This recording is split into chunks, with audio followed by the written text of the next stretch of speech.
All right, so we'll go ahead Morning. and get Thanks, Laura. good morning, everybody. I'm gonna go ahead and mute everybody out, or you guys can just mute yourselves out.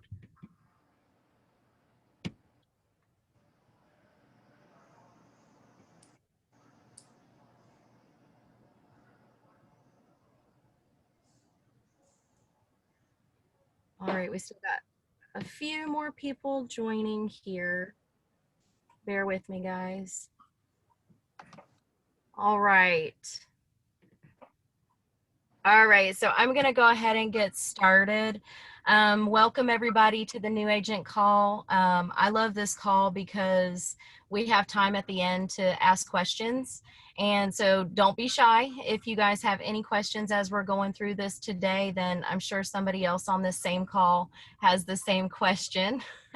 So don't be afraid to ask. I want to start off by telling you a little bit about my story. I am not originally from the sales background. I was in nursing for 14 years in North Carolina. And when we moved to Tennessee, my license wouldn't transfer directly. So I had to find something else. And I was actually bartending and serving for a little while. And then someone told me about the timeshare industry. And we live in a touristy area, Gatlinburg, Tennessee, Gatlinburg and Pigeon Forge. I'm sure you guys have heard about it. So I got into the timeshare industry, me and my husband, and we were there for about a year and a half when the resort burnt down. There were awful fires, and about 80% of the resort had burnt down. Half of Pigeon Forge and Gatlinburg had burned up. So we really saw how that company treated folks that had lost everything. And that wasn't a company that we wanted to be associated with. So a good friend of mine, Jordan Gillum, she was Kohnke at the time, but she's been married since then, told me about Symmetry Financial Group. And I said, why not? I have nothing to lose. We have everything to gain. So I did it. And here I am. I've been with Symmetry for 3.5, going on 4 years. It'll be 4 years in April. And I'm so blessed to be so, and I'm so glad that Jordan showed me this opportunity way back then. So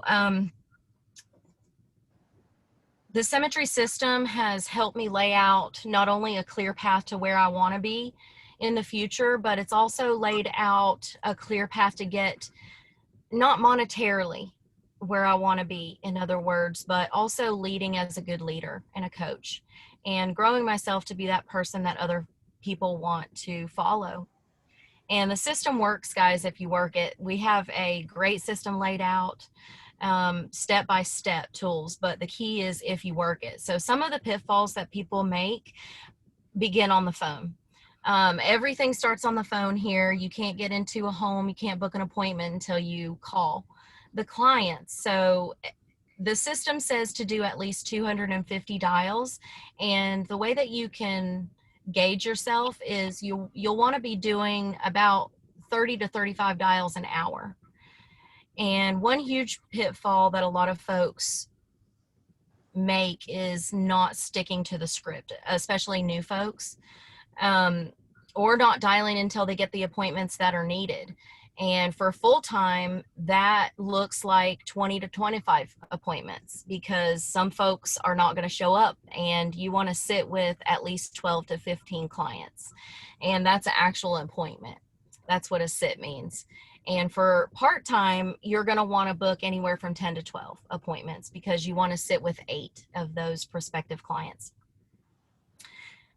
So when you do first start out on the phones, it is a little bit uncomfortable, and it might seem a little bit weird at first, but that's okay, because you're growing and that's where you start. So the more that you do something, the easier that it's going to get for you, and nothing grows in your comfort zone. So you have to step out of that a little bit to start growing. If if you do feel uncomfortable, you probably need to do more of what you're doing because you're on the right track. So we dial and tell. Like I stated before, a sit means kneecap to kneecap. Just some key tips for the phone here. We triple dial on one lead. So if the lead has 2 phone numbers on it, we're going to triple dial that first number. And then if they don't answer, then we're going to triple dial the second number. And we're going to keep doing that until we either get a yes, which means that they booked an appointment with you, or a no. Anything other than a yes or a no is an unresolved lead. You want to track your numbers. You want to track the number of dials that you make. You want to track the number of people that answer the phone. And you also want to track the number of appointments.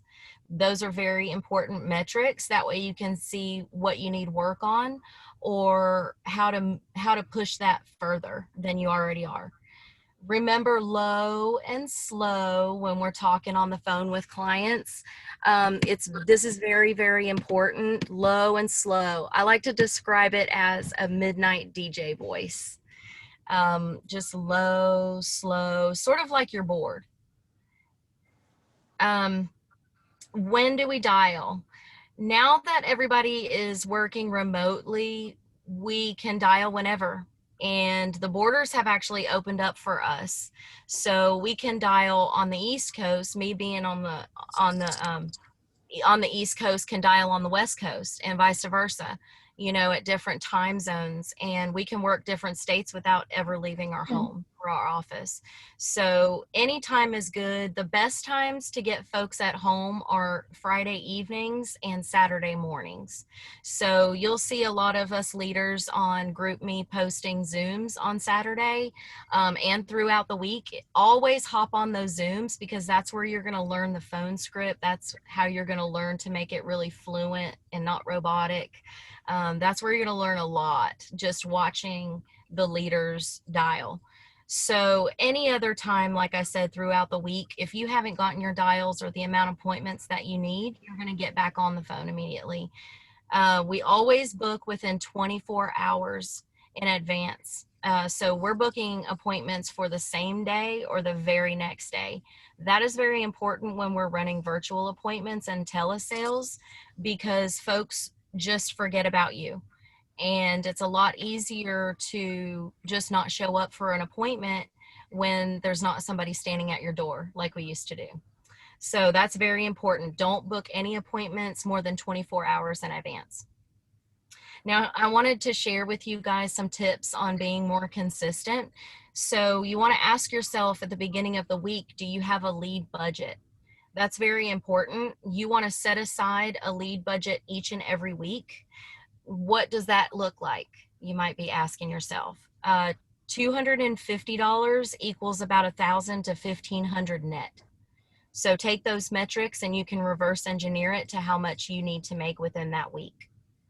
If done consistently, that is the key right there. If you do this consistently, week in and week out, you will be successful here.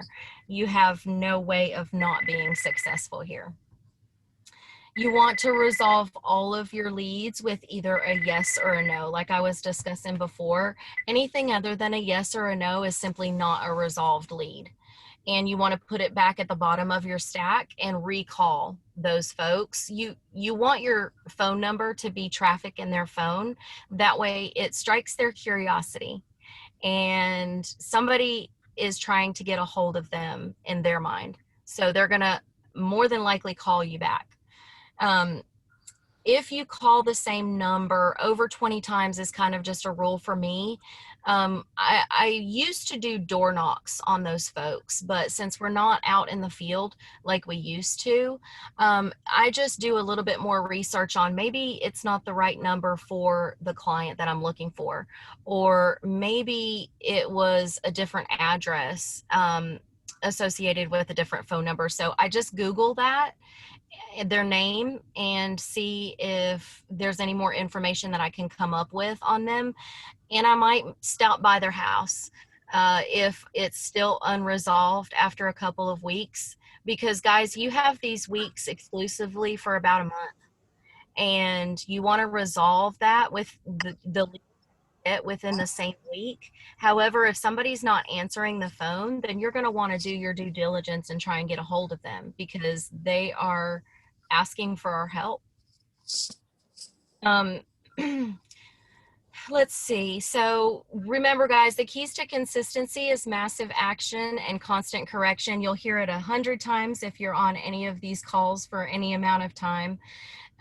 You always want to call your upline if you don't know how to handle objections or if you're having trouble on the phone, because it's a lot easier for your upline to perform surgery while you're actually in the home or over the Zoom with a client than it is to perform an autopsy after you've already left the conversation.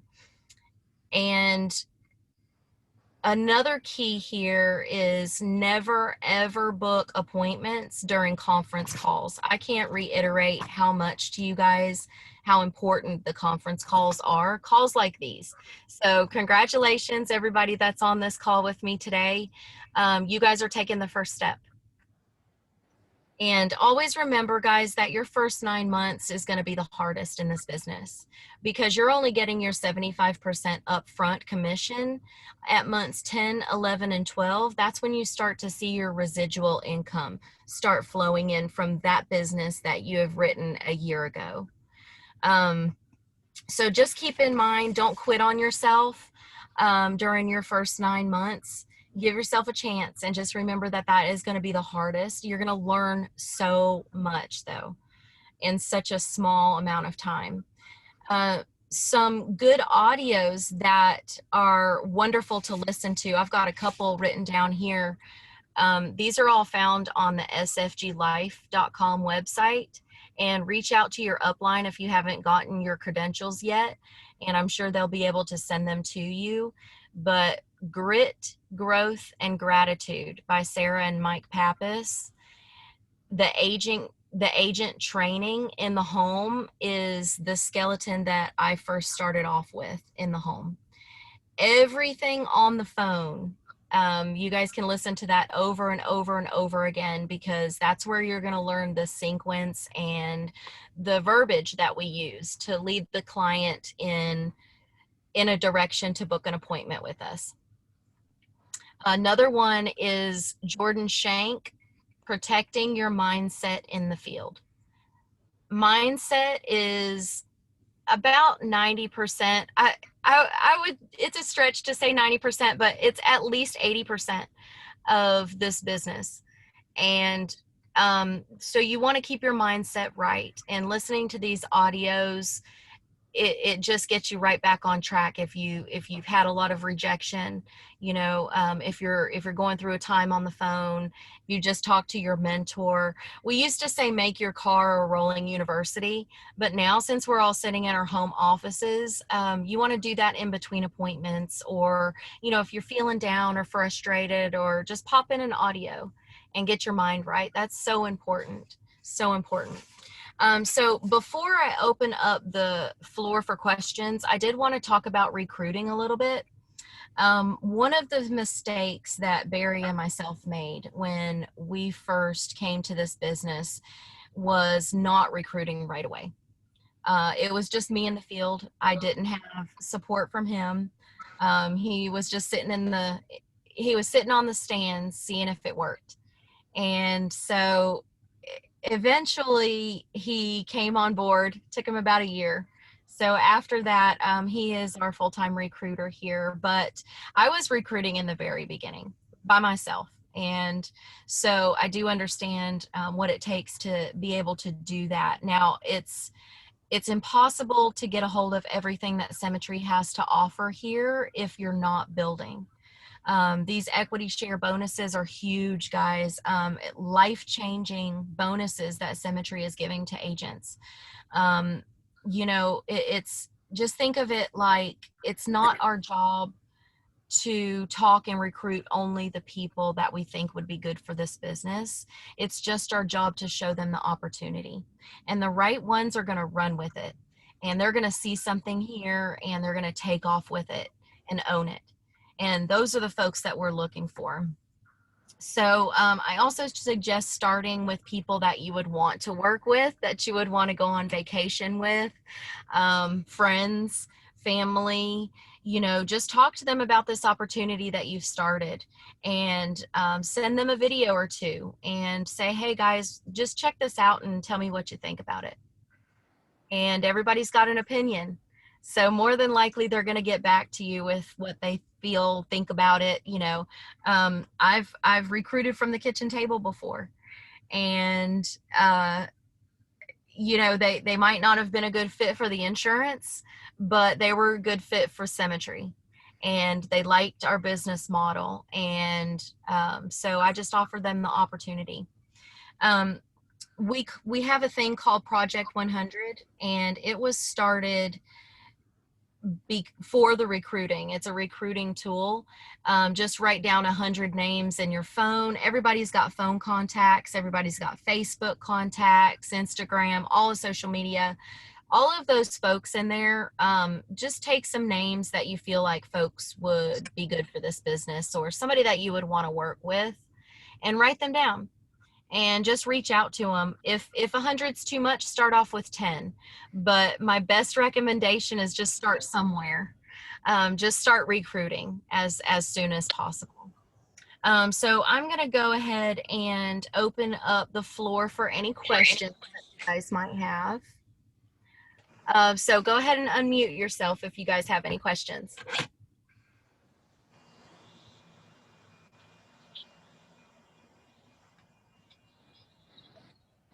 Don't be scared, y'all. What are some of the first things you should do after passing the exam? Get with your upline for your agent to-do list. They've got all your phone scripts, phone objections, all of that information. As soon as you pass the test, then you're going to probably already have your onboarding paperwork back to cemetery, and you'll just be waiting on your opt credentials. That'll give you access to our lead system and also the SFG Life website. And you'll find all the training on there. My biggest suggestion, and I'm speaking with Angie, right? Yes. Okay. Yeah, my biggest suggestion for you, Angie, is learn as much as you can in the time that you're waiting for those opt credentials, because it could be about a week before you see that. But we can definitely get together and go over your next steps for you. Okay, I hope that answered your question. Yes. Awesome. Awesome. All right, guys, anybody else? All right, I'll ask another one. How much time are you allowing for each appointment? Well, I've just started this last week. I'm booking appointments every 30 minutes. Okay. So I've only got a 30-minute window of time in there, and I'll tell them that too. Hey, I've only got a 30-minute window of time for you guys. So be prepared when you come there. Go ahead and access the link that I sent you through your email. That way we're not wasting anybody's time when we hop on there. We can go ahead and take care of that for you. Okay. Yeah. Hey, Laura, what are some of, this is Dustin Hensley, Director Hey, Mark Dustin. Newbauer. Hey, what are some of your favorite SoundClouds for new agents? I don't know if you mentioned that earlier. Or which one should we be listening to when we start out? Absolutely, yes.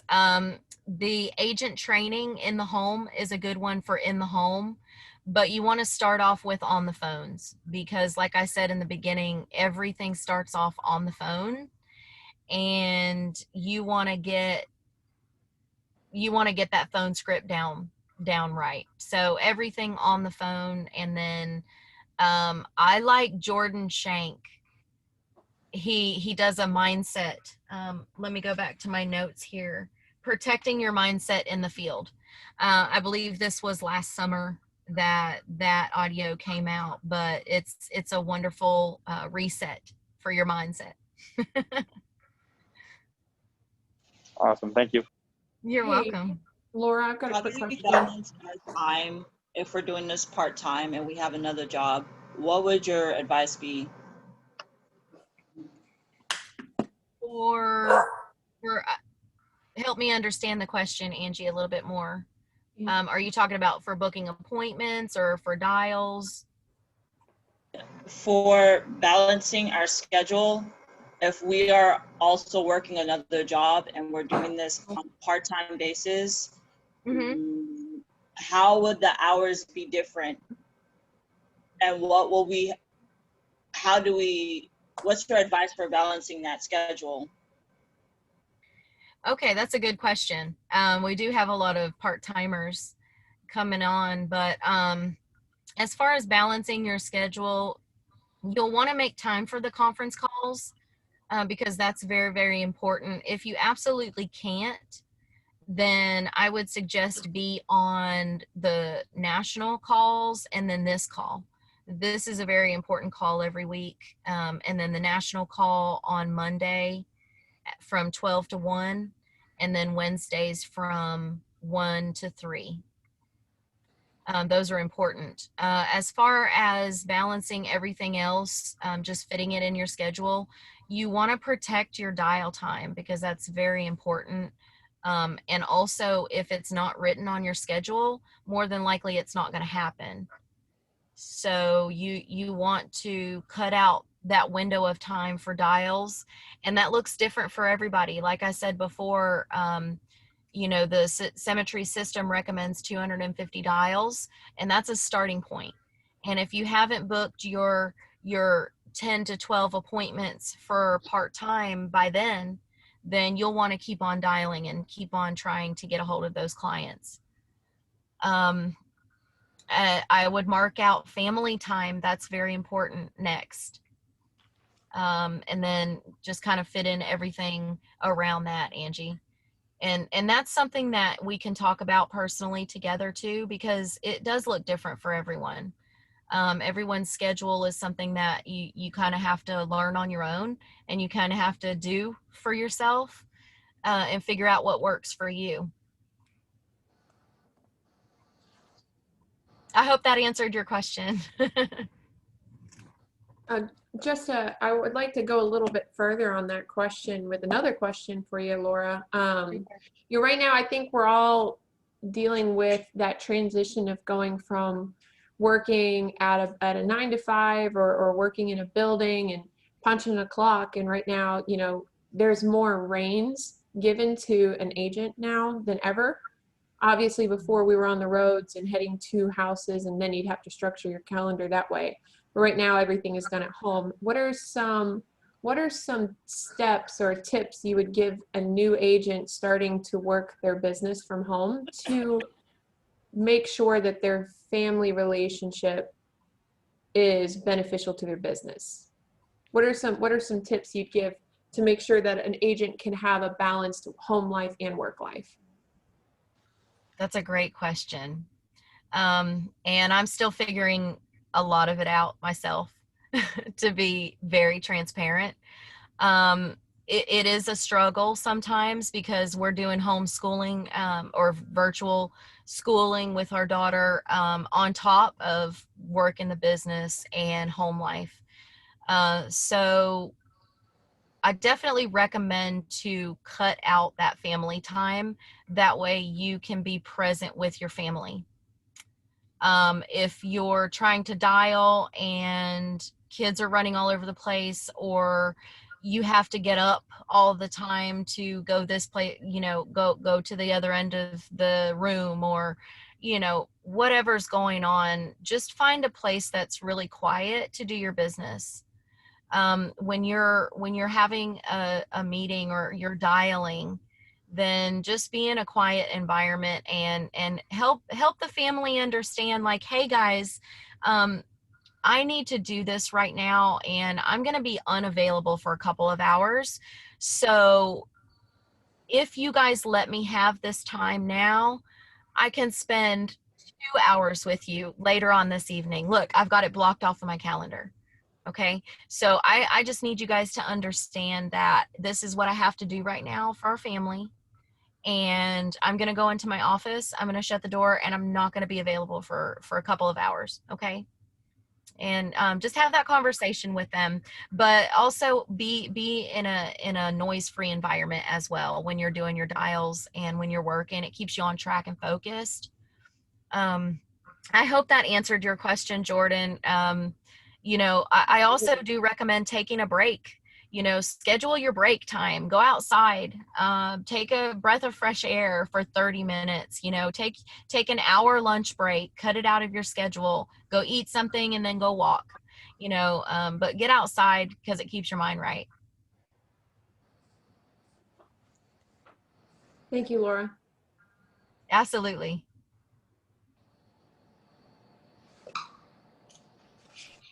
I had a question about the 250 dials. Is that a day, a week, or what is that? That's in a week. A week. Okay. That's in a week. Yes. Yeah, that's the starting point for a week. Some agents do. I have an agent that did 400 yesterday, but he blocked out time for that, and he worked diligently on that. He also got a bunch of appointments. So, it's whatever you have fit in your schedule. Me, I don't like to have like a marathon dial session. That's personal. I like to sit down for a couple of hours straight and dial, and then I'll go do something else. I might run an appointment. I might go outside like I recommended, or I might go eat something, and then I'll come back to it later. Or after I'm done with my appointment, I'll come back to the dials. But I like to at least sit down for a good solid 2 hours to dial, because you get that momentum on the phone. And once that momentum starts, if you just stop it, then you have to start all over again when you come back on the phone. Does that make sense? Yes. Yeah. And do you use anything special or just a spreadsheet and calendar to do your dials and your appointments?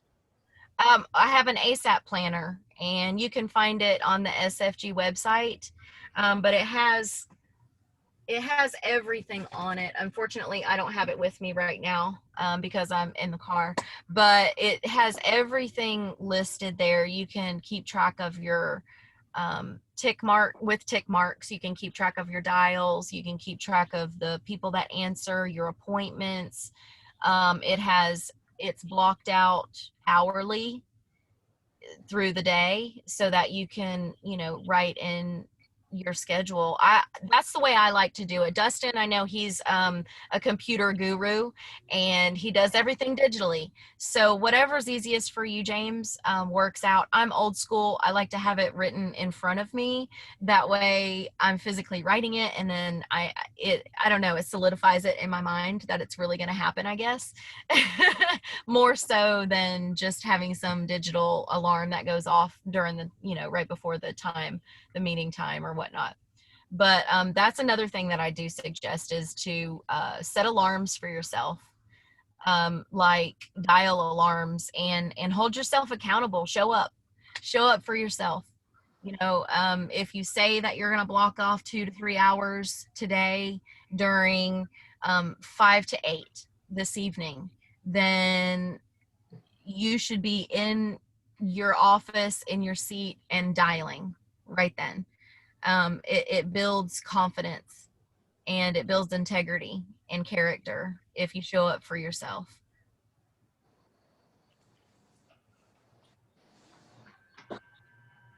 Where are you getting your leads from? You see a lot of ads for leads. Are you just getting them through Symmetry or outside sources? Yes, ma'am, just Symmetry. Okay. Mm-hmm. Laura, would you question. recommend cutting out time in the morning or more in the evening? For what, Kyle? What are we talking about? Oh, sorry, for calls once you get the leads. Yeah, just whenever, folks that are working during the day, they're off in the evening. Retired folks are better booked for afternoon or mornings. I found personally that if you call folks from 8 to 10 in the morning, it's a better time than 2 to 3 in the afternoon, and then 5 to 8 is a better time than 12 to 1 in the afternoon, something like that. I've found that the absolute best times to dial are Saturday mornings, and Friday evenings, because people are getting off of work Friday evening. They are, coming home. They're done with the work week. They're happy for the most part, they're willing to answer their phone. And then Saturday, most folks are at home Saturday mornings. So you're going to reach them at a better time. But really, it's just whenever you get those dials, just go ahead and hop on the phone and do it a lot. Do a lot of dials, talk to a lot of families, because that's how you're going to get through the learning curve really quickly. And everybody has that learning curve. And you're going to learn the script by just doing it. You're going to learn how to overcome objections quickly.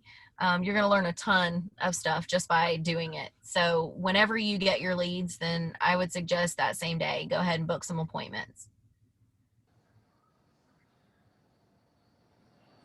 I hope that answered your question, Kyle. Is there anybody else on here? I think, Ann, did you have a question?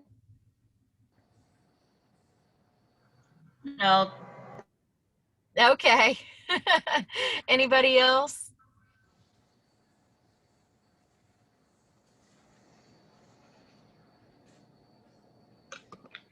Okay, I got one more. I got one more. I know. You were about to go, but I think that this is also important. How important would you say it is for a new agent to be able to define the value of a critical time period policy starting out? Ooh, that's a really good question. There's a couple different parts to that, I guess. So let me understand correctly. So you want to know why it's important first, the critical time period, and then how to explain that to the client? No, I guess what I was meaning is, as we are all able to, just to make sure you're not spending a lot of time, going through that whole process when we already have like resources for that. If you guys go on the sfglife.com website and then you go to the success and telesales training tab, if you scroll down to the bottom, you'll watch Edward Pritchett do a live 15-minute appointment. And in that appointment, he goes over the critical time period. So we do not have to spend time doing that right now, Laura, but I do think it would be, I want to ask is how important do you think it is to a new agent to be able to define and create the value of critical time period starting off? Oh, so important. Yes, it is so important that you understand the critical time period, because about 80% of the business, 85% of all of my business is critical time period. And if you don't understand that yourself, then it's hard to communicate the value of that to your client sitting on the other side of the computer. So what the critical time period is, just a little breakdown, it's protecting an amount of time for the client instead of a full payoff of the mortgage. Sometimes a full payoff doesn't make sense. It might be too expensive for the client due to age or the amount of the payoff on the loan. So we get real creative and figure out a way that makes sense for the client. And the best way to do that is through the critical time period. So we're going to be looking at basically buying time for that family to get their finances in order, to grieve properly, do whatever they need to do at that moment to adjust their income to where it's not a burden. So that's the critical time period in a nutshell. And like Jordan said, there's a ton of training on the SFG website about critical time period. So if you have any questions, go there and check it out, because that is, once you understand it, a light bulb's going to go off in your head and you're going to be like, oh my gosh, I should have been doing this the whole time. This makes so much more sense. And then once you get that and it makes sense to you, then you can communicate the value to your client and why it's important that, hey, we might not be able to afford the whole payoff right now, or it might not even make sense for you. So what I do is get really creative and come up with something that does make sense.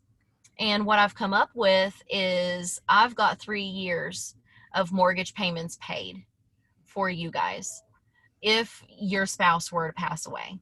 So what it covers is 3 full years of the mortgage protection of the mortgage, so that your family doesn't have to pay that out of pocket. Does all that make sense? And that is almost to the T the verbiage that I use for all of my clients with the critical time period, and kind of preparing them for what I'm doing. But that is such a good question, and we could spend a whole call on just the critical time period, and that's how important it is, especially to clients that are looking for mortgage protection. You want to be sure to ask them what mortgage protection looks like for them. That's a very important question to ask your clients, all clients. What does mortgage protection look like for you? And they'll tell you, well, I'm looking for a full payoff on the loan. Okay. But they're 78 years old and they have congestive heart failure and diabetes, and they're on a blood pressure medication. That's not going to make sense for them. First off, they're probably not going to get approved for anything like that. Second of all, it's going to be so expensive if they do that it's going to be more than their mortgage payment. So, you know, a client like that, I would definitely do the critical time period. Thank you, Laura. All right, guys. Well, I'm going to hop off if there's no more questions. I hope y'all have a wonderful, wonderful day. And let's go make it happen. Bye, y'all. Bye.